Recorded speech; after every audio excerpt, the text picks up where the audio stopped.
Hi అండి అందరికీ. అందరూ ఎలా ఉన్నారు? నేనైతే చాలా చాలా బాగున్నాను. మీరెలా ఉన్నారో కింద కామెంట్ చేయండి ఫ్రెండ్స్. మీలో ఎవరైనా ఫస్ట్ టైం మన ఛానల్ చూస్తుంటే ఛానల్ సబ్స్క్రైబ్ చేసుకోండి. వీడియోస్ లైక్ చేయండి, షేర్ చేయండి. ఈరోజు నేను ఎంతో టేస్టీ అయిన చికెన్ పచ్చడి చూపించబోతున్నాను. అది కూడా బోన్లెస్తో. చాలా చాలా టేస్టీగా ఉంటుంది. ఇది 3/4 కేజీ చికెన్ అండి. ఇలా స్కిన్ తీసేసి బోన్స్ లేకుండా ఇలా కట్ చేసుకోవాలి. చిన్న చిన్న పీసెస్ అయితే సరిపోతుంది. చూసారా, ఈ సైజు ఉంటే బాగుంటుంది. మనం ఫ్రై చేసుకుంటే ఇంకొంచెం చిన్నగా అవుతాయి. ఇలా అన్నీ కట్ చేసుకోవాలి. చిన్న చిన్న ముక్కలు కట్ చేసుకుంటే సరిపోతుంది. వీటిని మనం ఫ్రై చేస్తాం కాబట్టి కొంచెం తక్కువ అయిపోతాయి. దీనికి మనం ఎంత క్వాంటిటీ తీసుకున్నామో దానికి తగ్గట్టుగా మనం పర్ఫెక్ట్గా అన్నీ వేస్తే 6 నెలల పాటు పాడవకుండా ఉంటుంది. ఇలా మనం అన్నీ కట్ చేసుకున్నాక ఒక బౌల్లో వేసేసుకోవాలి. ఎందులో అయితే ఉడికించుకుంటున్నామో అందులో వేసేసుకొని కొంచెం ఆయిల్ వేసుకోవాలి, కొంచెం పసుపు వేసుకొని ఇది ఇప్పుడు మనం ఉడికించుకోవాలి. వాటర్ వస్తాయి కదా చికెన్లో నుంచి, ఆ వాటర్ అన్నీ అయిపోయేంత వరకు ఉడికించుకోవాలి. ముక్కలు చప్పపడకుండా ఉండాలంటే కొంచెం ఉప్పు కూడా వేసుకోవాలి. మనకి ఉప్పు అనేది ఇప్పుడు కొంచెం పట్టుకుంటుంది. ఇవన్నీ ఇలా కలిపేసుకొని మనం స్టవ్ మీద పెట్టేసుకోవడమే. అది అడగంటకుండా కొంచెం ఆయిల్ వేసుకున్నాను. ఇలా మొత్తం మూత పెట్టేసుకొని ఉడికించుకోవాలి. వాటర్ అన్నీ అయిపోయేంత వరకు ఉడికించుకోవాలి. మనం మూత పెట్టంగానే వాటర్ వచ్చేస్తాయి కదా, అవి అన్నీ అయిపోయేంత వరకు. అది ఉడికేలోపు మనం చిన్న మసాలా ప్రిపేర్ చేసుకుందాం. చిన్న ప్యాన్ పెట్టేసుకోవాలి స్టవ్ మీద. అందులోకి ధనియాలు ఒక 3 టేబుల్ స్పూన్ల ధనియాలు వేసుకుంటున్నాను. తర్వాత 1 టేబుల్ స్పూన్ మెంతులు వేసుకోవాలి. తర్వాత 2 టేబుల్ స్పూన్స్ జీలకర్ర వేసుకోవాలి. తర్వాత కొంచెం చెక్క, దాల్చిన చెక్క వేసుకోవాలి. తర్వాత 2 యాలకులు, 6 లవంగాలు వేసుకోవాలి. ఇవన్నీ వేసుకొని చిన్న మంట మీద ఫ్రై చేసుకోవాలి. మనకి చిన్న మంట మీద ఫ్రై చేసుకుంటేనే అవి చక్కగా వేగుతాయి. అవి వేగేసాయి చూసారా, పక్కకు పెట్టేసుకోవాలి. పూర్తిగా చల్లారిన తర్వాత మిక్సీ పట్టేసుకోవాలి. ఇవి మనకి ఉడికాయో లేదో ఒకసారి మూత తీసి చూస్తే వాటర్ అన్నీ ఎలా వచ్చాయో చూసారా బయటికి. ఈ వాటర్ అన్నీ అయిపోయేంత వరకు ఉడికించుకోవాలి. మళ్ళీ మూత పెట్టకూడదు.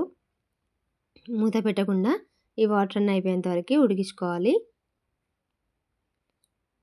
మనకి చికెన్లో నుంచి వాటర్ వస్తాయి కదా, ఆ వాటర్ తోటే మెత్తగా ఉడికిపోతుంది చికెన్ అనేది. ఈ వాటర్ ఏమైనా ఉన్నా పాడవుతుంది. అలా కాకుండా మొత్తం వాటర్ అన్నీ ఇంకిపోయేంత వరకు ఉడికించుకోవాలి. మొత్తం పొడి పొడిగా అయిపోతుంది చూసారా. ప్యాన్లో ఒక్క చుక్క కూడా వాటర్ లేకుండా మొత్తం పొడి పొడిగా అయ్యేంత వరకు ఉడికించుకోవాలి. ఇవి ఇలా ఉడికిన తర్వాత ఇప్పుడు దాంట్లోనే డైరెక్ట్గా మళ్ళీ వేరే గిన్నెలోకి తీసుకోకుండా నేను అందులోనే ఫ్రై చేస్తున్నాను. మీరైతే ఏదైతే దేంట్లోనే అయితే చేస్తారో అది అడగంటకుండా చూసుకునే దాంట్లో వేసుకుంటే సరిపోతుంది. నేను మళ్ళీ వేరే గిన్నెలోకి వేయకుండా డైరెక్ట్గా ఇందులోకి ఆయిల్ కూడా వేసుకొని ఫ్రై చేసుకున్నాను. చికెన్ చూసారా చక్కగా ఉడికిపోయింది కదా. ఇప్పుడు అందులోకి 300 ml ఆయిల్ వేసుకుంటున్నాను. ఆయిల్ వేసుకొని అవి మంచి రంగు వచ్చేంత వరకు ఫ్రై చేసుకోవాలి. ఏమాత్రం పచ్చిగా ఉన్నా మనకి పచ్చడి అనేది త్వరగా పాడవుతుంది. మంచిగా ఫ్రై చేసుకోవాలి. బ్రౌన్ కలర్ అయ్యేంత వరకు ఫ్రై చేసుకోవాలి. మరి గట్టిగా అవ్వకుండా మాడకుండా చూసుకోవాలి.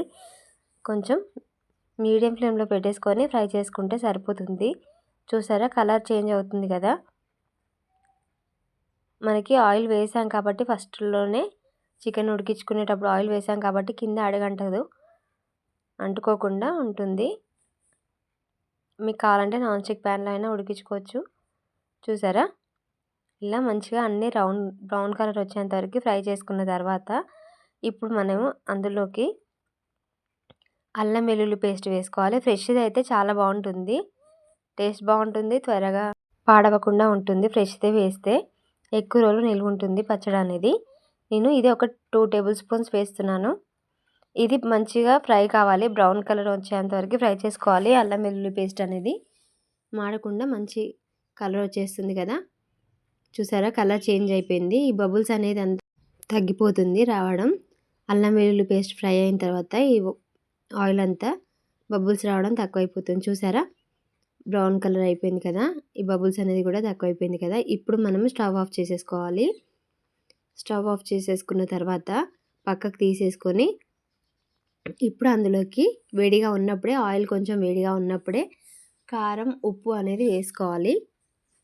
మనం ముందుగా ప్రిపేర్ చేసుకున్న మసాలా కూడా వేసుకోవాలి. కారం వేసుకుంటున్నాను. 50 గ్రాముల కారం వేసుకోవాలి. తర్వాత ఉప్పు, ఇది కల్లుప్పు కొంచెం ఎండలో ఆరబెట్టేసుకొని మిక్సీ పట్టుకోవాలి. ఇదైతేనే బాగుంటుంది. ఇది కూడా వేసేసుకున్న తర్వాత మనం ముందుగా ఫ్రై చేసుకున్న మసాలా ఉంది కదా, మిక్సీ పట్టుకున్న మసాలా ఉంది కదా, అది కూడా అందులో వేసేసుకోవాలి. మనం చేసుకున్నది మొత్తం అందులో వేసేసుకోవాలి. అప్పుడైతేనే కరెక్ట్గా సరిపోతుంది. ఇవన్నీ వేసుకొని కలిపేసుకోవాలి. మనకి ఇప్పుడు చూడటానికి కొంచెం గట్టిగా అవుతుంది. కలిపేసుకున్న తర్వాత ఈ పొడులన్నీ వేసుకున్నాం కదా, గట్టిగా అనిపిస్తుంది. ఇది కొద్దిసేపు అయిన తర్వాత ఆయిల్ అనేది పైకి వస్తూ ఉంటుంది. ఇది పూర్తిగా చల్లారిన తర్వాత మాత్రమే అందులోకి నిమ్మరసం యాడ్ చేసుకోవాలి. వేడిగా ఉన్నప్పుడు వేసుకుంటే కొంచెం చేదొచ్చే అవకాశం ఉంటుంది. కొంచెం చల్లారిన తర్వాత నిమ్మరసం వేసుకోవాలి. చూసారా కొంచెం గట్టిగా అయింది కదా. ఆ ఫ్లేవర్స్ అన్నీ ముక్కలకు పట్టేసి కొంచెం గట్టిగా అవుతుంది. ఇప్పుడు అందులోకి నిమ్మరసం యాడ్ చేయాలి. నేను ఒక 3 నిమ్మకాయలు తీసుకున్నాను. నాకు చిన్న గ్లాస్ అయింది. మీకు ఒకసారి టేస్ట్ చెక్ చేసేసుకొని సరిపోకపోతే మరి కొంచెం వేసుకోవచ్చు. నాకైతే పర్ఫెక్ట్గా సరిపోయింది. ఇలా అంతా కలిపేసుకున్న తర్వాత ఇప్పుడు దీన్ని ఒక బౌల్లోకి వేసుకోవాలి. ఇలా బౌల్లోకి వేసుకున్న తర్వాత మనం ఇందులోనే ఒక రోజు మొత్తం ఉంచాలి. నేను నైట్ పెట్టేశాను పచ్చడి. మార్నింగ్ లేచి చూసేసరికి ఆయిల్ అంతా పైకి వచ్చేస్తుంది. మనం తడి తగలకుండా జాగ్రత్తగా పెట్టేసుకోవాలి. ఇలా వేసుకున్న దానికి మూత పెట్టేసుకొని ఒక రోజు మొత్తం పక్కకు పెట్టేసుకోవాలి. తెల్లారి లేచి చూస్తే రెడీ అయిపోయింది. చూసారా పచ్చడి ఎంత బాగుందో చూడడానికి. ఆయిల్ కూడా ఎంత చక్కగా పైకి వచ్చేసిందో. చూడడానికి ఎంత బాగుందో తినడానికి కూడా అంతే బాగుంటుందండి. ఈ కొలతలతో చేయండి, పర్ఫెక్ట్గా వస్తుంది. చాలా చాలా టేస్టీగా ఉంటుంది. ఇది 6 నెలలైనా పాడవకుండా ఉంటుంది. కానీ మన పిచ్చి కానీ చికెన్ అంటే 6 నెలలు ఉంటుందా మన దగ్గర? తొందరగా అయిపోతుంది కదా. 15 రోజులు ఉండడమే ఎక్కువ. అలా అయిపోతుంది. అంత ఫాస్ట్గా అయిపోతుంది పచ్చడి అనేది. అంత టేస్టీగా ఉంటుంది. చాలా చాలా టేస్టీగా ఉంటుందండి. తప్పకుండా ఈ కొలతలతో ట్రై చేయండి. ఎలా వచ్చిందో కామెంట్ చేసి చెప్పండి. ఇలా పచ్చడి చేసుకొని వేడివేడి అన్నంలో తింటే ఎంత బాగుంటుంది, అద్భుతంగా ఉంటుంది. మీరు కూడా తప్పకుండా ట్రై చేయండి. నేనైతే పచ్చడి అవ్వగానే మార్నింగ్ చూసాగానే వేడివేడి అన్నంలో వేసుకొని తిన్నాను. అద్భుతంగా ఉంది. పిల్లలు పెడితే చాలా చాలా టేస్టీగా ఉందని చెప్పారు. మీరు కూడా తప్పకుండా ట్రై చేసి ఎలా వచ్చిందో కామెంట్ చేయండి friends. Thanks for watching. Bye bye. మరిన్ని వీడియోస్ కోసం మన ఛానల్ని సబ్స్క్రైబ్ చేసుకోండి.